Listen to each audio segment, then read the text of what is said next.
مراحل این انتقام. Removing U.S. bases from the region. This is what we mean when we speak of revenge. Thank God, this has begun and they have been dealt serious blows. Our dear and courageous fighters in the armed forces have struck U.S. bases in the region. In these latest hostile actions, the blows have been and continue to be far more serious and comprehensive. God willing, with the help of Almighty God, this will be a prelude to this filthy Epstein gang leaving the region and the region being cleansed of the contamination of U.S. bases. The video that U.S. intelligence can no longer afford to ignore has finally surfaced, raising alarming new questions for Washington. Removing U.S. bases, Iran's Friday prayers have transformed into a platform for direct and chilling threats against America. Senior Iranian clerics and city officials are now openly demanding what they call the ultimate revenge against Donald Trump. Trump will not be safe anywhere, declares Iran in a bold new warning following the latest wave of U.S. military strikes. Is the United States drifting toward an all-out war even as threats against Donald Trump's security are being publicly broadcast? Iran continues to demand revenge for the killing of late Supreme Leader Ayatollah Ali Khamenei, with tensions showing no signs of easing. Tehran's mayor has openly called for retaliation while delivering a chilling warning directed squarely at Donald Trump. Alireza Zakani reportedly warned that Trump will not be safe anywhere in the world, escalating the rhetoric even further. The Tehran mayor also declared that everyone involved in Khamenei's killing would eventually be identified and held accountable. This comes as Israel claims Iran is actively hatching an assassination plot targeting US President Donald Trump. On July 17, Tehran's regular Friday prayers also turned into a platform for another chilling warning aimed directly at Washington. A senior Iranian cleric demanded revenge for the latest wave of American strikes targeting key military and strategic sites across Iran. The stages of this revenge are clear. The first, about which there is no doubt or hesitation about it, and everyone agrees on it, is this: sending to hell everyone who played a role in this crime, whether they gave the order, carried it out, acted as an accomplice or assisted it. God willing, all of them will be sent to hell. Removing U.S. bases from the region. This is what we mean when we speak of revenge. Thank God, this has begun and they have been dealt serious blows. Our dear and courageous fighters in the armed forces have struck U.S. bases in the region. In these latest hostile actions, the blows have been and continue to be far more serious and comprehensive. God willing, with the help of Almighty God, this will be a prelude to this filthy Epstein gang leaving the region and the region being cleansed of the contamination of U.S. bases. That means revenge has not been taken as long as the Zionist regime remains on the map of this region as an occupying power. Until the liberation of Al-Aqsa Mosque, God willing. All those who are members of the terrorist U.S. military, especially those present in the region, are subject to the same ruling. They will no longer have peace, including those in other countries and those in the United States itself and the Zionist regime. They violated this understanding in practice. They attacked the southern region. They displayed extremely disgraceful behavior, from attacking the camp of our oppressed and dear soldiers, to threatening Shahid Bakai Hospital, striking bridges and infrastructure, hitting an environmental protection base and attacking fishing facilities, among other actions.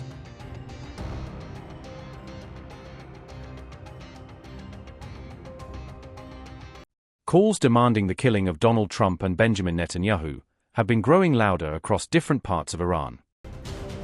Iran has unveiled a new mural in Tehran depicting Donald Trump and Benjamin Netanyahu drowning in a sea of red. The mural, unveiled on July 16, carries a bold message warning that its targets will face the Iranian nation's revenge. The slogan appears in both Persian and English, according to reports by Tasnim news agency. Meanwhile, another billboard in Tehran displays the phrase "blood for blood" alongside images of Donald Trump and his family in coffins. The artwork features Trump, Melania Trump, and his 5 children against the backdrop of the White House. Installed in Tehran's Palestine Square, the display threatens revenge against Trump's family following recent U.S. strikes on Iran. Another mural portrays the American president inside an open coffin beneath the words, "We kill Trump." Iranian state-linked media described the murals as symbolic messages amid the escalating confrontation between Tehran and Washington.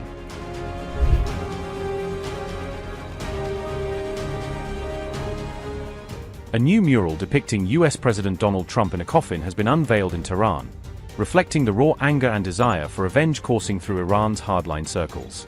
The mural was installed at Tehran's Ingelab Square, a symbolically charged location often used for political messaging and revolutionary imagery. The artwork shows Trump lying in a coffin alongside the phrase "We kill Trump," turning the display into an explicit death threat rather than just a protest image. This installation comes amid mounting hardline calls for revenge after Ali Khamenei's killing, with public art now echoing the rhetoric of retaliation. The mural follows days of escalating military confrontation between Tehran and Washington.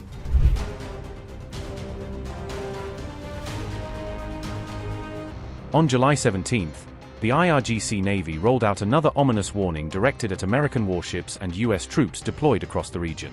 On July 17th, the IRGC Navy threatened American naval forces with what it described as an entirely new surprise military operation. Iran declared that U.S. forces operating across the Gulf are moving dangerously closer to what it called the 0 hour of confrontation. The warning was accompanied by an image showing U.S. warships at sea, released through Iranian state-linked outlet Tasnim. However, the Iranian Navy stopped short of revealing any further details about the nature, location, or timing of the threatened operation. The IRGC said, and I quote, "The movements and equipment belonging to the terrorist American army are being closely monitored by Iran's naval units. The Americans are drawing closer every moment to the 0 hour of the Iranian armed forces operation against CENTCOM naval units in the region's waters. Wait for it." End quote. Tehran further warned that any fresh American strike against Iranian territory would invite what it called a very devastating military response.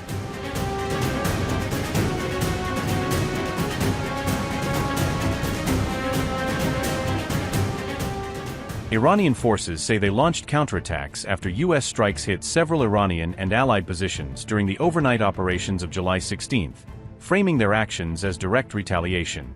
Tehran claimed it struck U.S. aircraft stationed in Jordan and targeted American equipment and facilities located in Kuwait, Bahrain, and Qatar during its counter-operations. Following Iran's claims, satellite imagery later circulated by open-source analysts appeared to corroborate at least some of the reported damage, showing scarring consistent with strikes at several sites. In Iraq, video circulated online showed the aftermath of an Iranian drone strike that reportedly struck U.S. Patriot air defense positions near Erbil Airport, with wreckage and emergency response visible. Satellite photographs of Jordanian facilities reportedly show a U.S. Army housing compound with structural damage, rubble, and what analysts describe as blast signatures near residential blocks. Iranian statements went further to claim that U.S. Special Operations personnel were killed in one of the strikes, a claim that U.S. Central Command has not publicly confirmed or validated. The IRGC explicitly asserted that refueling aircraft and several fighter jets were destroyed during the assault on Jordanian facilities, presenting the strikes as a substantial blow to coalition air power. Satellite images also appear to show widespread damage at Al Udeid Air Base in Qatar, with visible damage to aircraft parking areas and installations used by U.S. and coalition forces. Iran's official news agency IRNA reported that a long-range radar array and several U.S. aerial refueling tankers were either destroyed or badly damaged during strikes on Qatari facilities. Iran later released a propaganda video showing missile launches and drone operations it said were part of the retaliatory waves, intending to showcase operational capability and resolve. In a striking visual, the released footage shows photographs of the late Supreme Leader Ali Khamenei affixed to the sides of missiles prior to their launch, blending symbolism with military action. Iranian media characterized the recent actions as part of waves 10 through 16 of Operation Nasr II, signaling an ongoing multi-phase campaign rather than an isolated sortie. America carried out fresh strikes against Iran for the 7th consecutive day on July 17, further escalating the conflict. In retaliation, Iran continues pounding American military assets across the Gulf while simultaneously targeting key U.S. regional allies.